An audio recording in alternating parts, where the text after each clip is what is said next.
Ladies and gentlemen, please welcome on stage Rohit Kapoor, Director, Engineering, Qualcomm.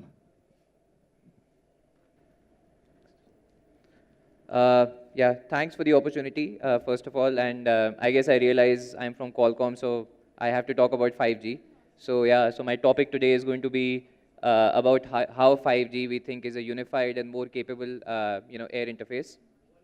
I won't talk too much about the technology that goes behind 5G because of the limited time as well. But I will focus on some of the use cases as well as the user experiences that we think 5G is going to enable, as well as some of the different industries in which we think 5G is likely to have an impact. Uh, and along with that, I'll give some idea of the types of problems that 5G sort of needs to solve, right? What I'll also do is that I'll sort of go back a little bit and talk about how did we get here, right? How did we go from 1G, 2G, 3G, 4G? What were the types of problems that we were trying to solve there? And now the fact that we are here, what are the problems that face us as we look at sort of how 5G comes up and evolves. So okay, so no surprise here. Mobile is the largest technology platform in human history.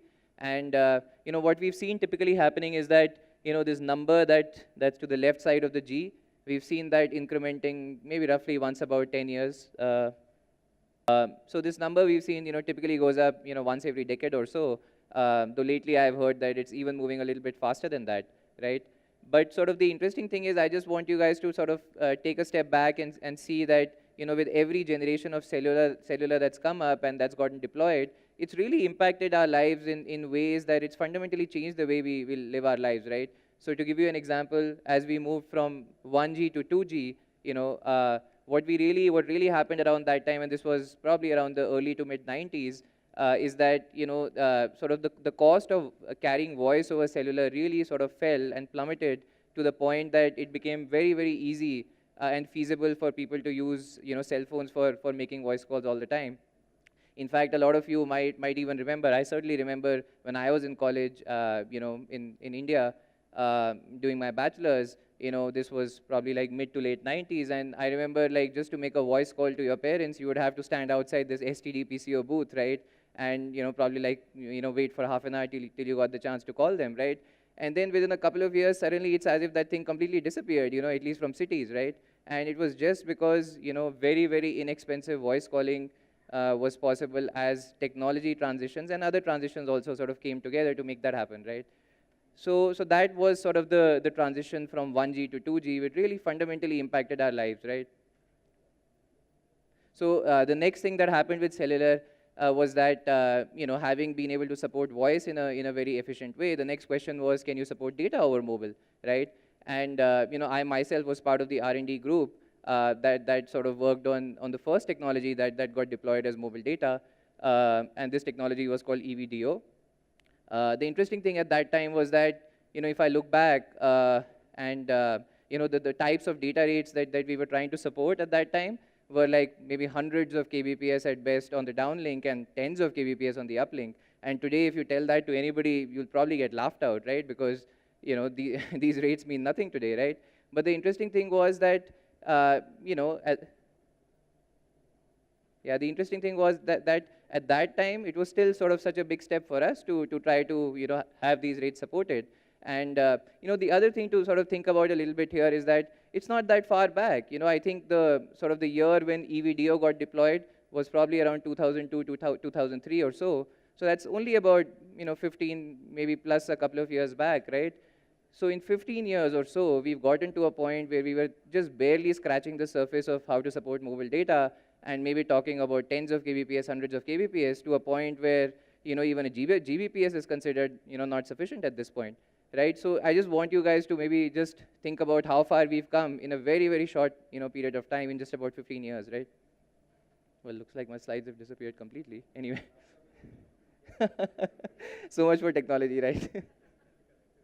So anyway, so now, even with this hundreds of kbps, I think what mobile data really did is that it whetted people's appetite for doing stuff on their phones, right, and doing stuff on laptops and iPads, which had constant connectivity, anywhere you went, right? and that allowed people to watch, videos, to browse the web all the time, right? So they really had a taste of data. So that was just the beginning, right? And then, of course, we went on to sort of, to enhance those, air interfaces. We did, HSPA plus beyond that. We did 4G LTE. And what that did is it gave us even higher data rates and, even lower latencies to the point that, I'm sure it's true for a lot of you as well. But if I look at my own sort of consumption of data, in fact, sometimes I check, I go and check at the end of the month, did I consume more on cellular or on Wi-Fi? And believe me, the last few months, my higher consumption has been on cellular and not on Wi-Fi, right? And the reason is because, what's happening is that as I travel, I go around with my kids, right? They're constantly, they want to watch something, or, at the least, they're streaming songs from Ghana or some other app, right? So it's as if my phone is like, constantly communicating with something, right? So anyway, I think the point of all this is that, I think in the last 15 odd years, we made so much progress to the point where, oops, can you go to the previous slide? Just go a slide back. Yeah, just leave it there, yeah. Right, so I think we've made so much progress. I think the point now is that I think we're at a point where, there's a couple of things happening. One is, through new multimedia technologies such as VR and AR, we are getting to the point where new user experiences are starting to come up, which are also likely to change in a lot of ways the way, users are going to consume data. But the requirement for making these technologies happen is that they need to have even higher data rates and maybe an order of magnitude lower latencies than what we are used to today, right? So that's kind of one sort of interesting thing that's happening. And that's really one sort of key area where, 5G is trying to have an impact, where 5G is trying to go beyond what we've done, with previous air interfaces, right? A second area where we feel 5G is going to have a lot of impact is that it's taking the power of cellular into a lot of other industries as well. And there's a lot of interest in many other areas just because of the pervasiveness and scalability of cellular, right? There's a lot of industries, in particular IoT, for example, which are looking to sort of take advantage of this, right? So I think what I'm really sort of trying to get to is that 5G is kind of this umbrella air interface, which is trying to solve a very diverse set of requirements and problems. And it's trying to sort of move the power of cellular, into other industries as well, while still continuing to enhance user experience, for new multimedia technologies such as VR and AR.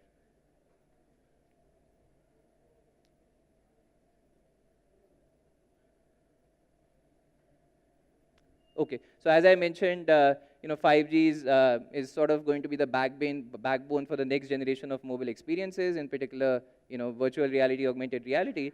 But another very interesting use case that we think that is going to happen over the next few years, and which is already sort of one of the key trends around the world, is cloud computing, right? And to sort of make cloud computing happen, in a way that it's not, you don't really feel that it's there, right? I mean, ideally, what you want is that while you're connected to the cloud, you don't really feel that it's remote connectivity. It should really feel that it's right there, right? That your connectivity is always there, it just works, right? So I think that's sort of another area where we feel that some of the technology enhancements that 5G brings, is going to eventually, lead us to a point where cloud computing, seems to us as just like a sort of a local connectivity at some level, right? So.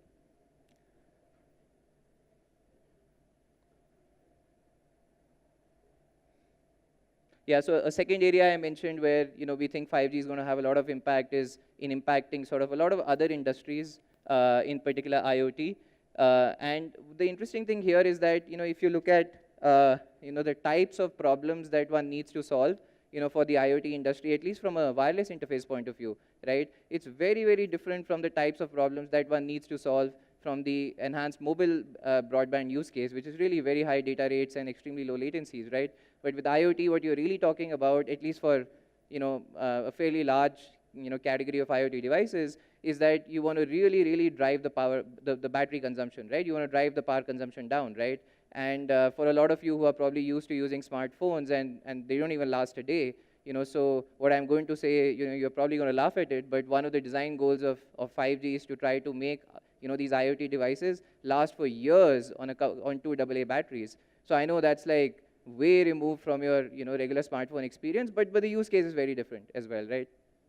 So that's kind of one key area, right? another key requirement for, for IoT devices is that of coverage, right? So a lot of customers that we want to talk to, they want to be able to deploy these devices in areas that are a little hard to reach. It might be the basement, it might even be beneath the ocean floor, for example, right? Beneath the ocean surface.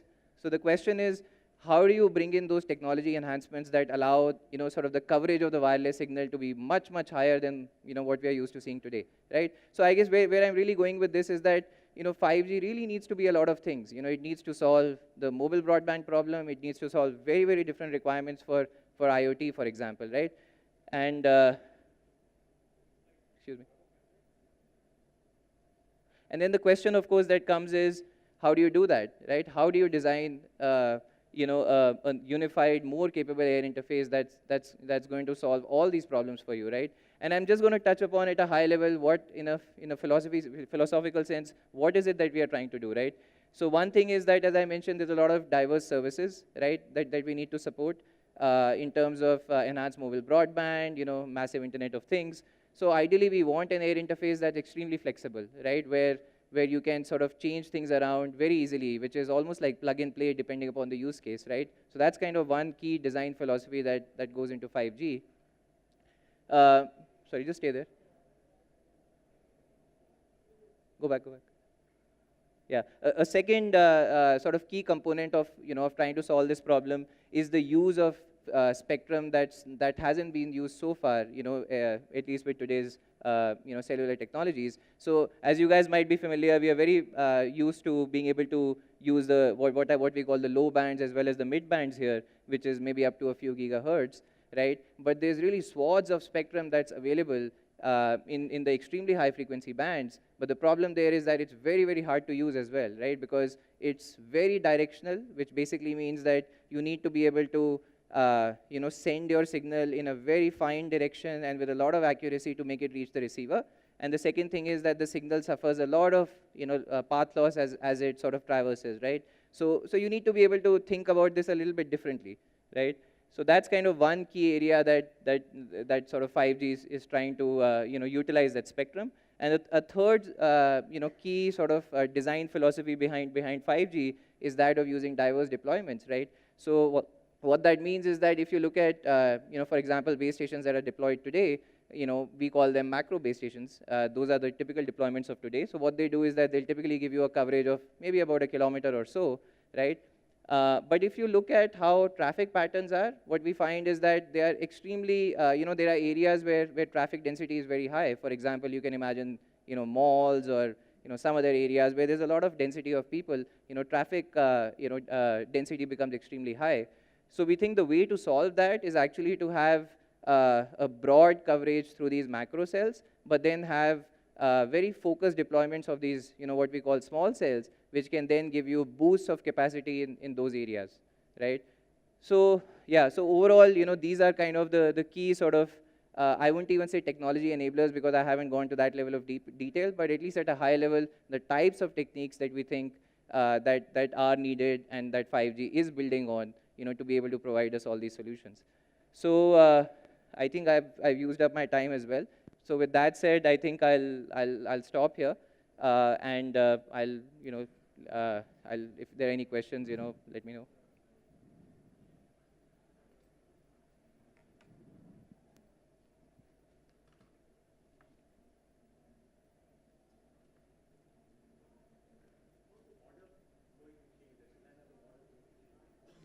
Yeah, that's a really good question. Actually, in a lot of different ways, because in fact, it continues to change because one thing is that if you have to support these really high data rates, right, you have to fundamentally rethink how you're going to process so much data, because otherwise the power that's required to drive the modem is just so high, right, that it's going to be even worse for battery life than I guess what you're used to today, right? So it requires a completely different rethink, right from the silicon level all the way to the software stack that's running on the modem, right? So a lot of changes happening there, right? a second very interesting area that is getting a lot of attention now, especially with these high frequency bands, right, which is like 24 gigahertz and above, is that the RF front end needs to be designed very differently, because now it needs to scale across supporting the lower to mid frequency bands all the way to the very high frequency bands, right? So there's a lot of effort going on in Qualcomm, as must be in other companies as well, to try to address some of those problems, right? So in fact, the RF problem is extremely, extremely interesting and very challenging to solve, right? So yeah. Any other questions?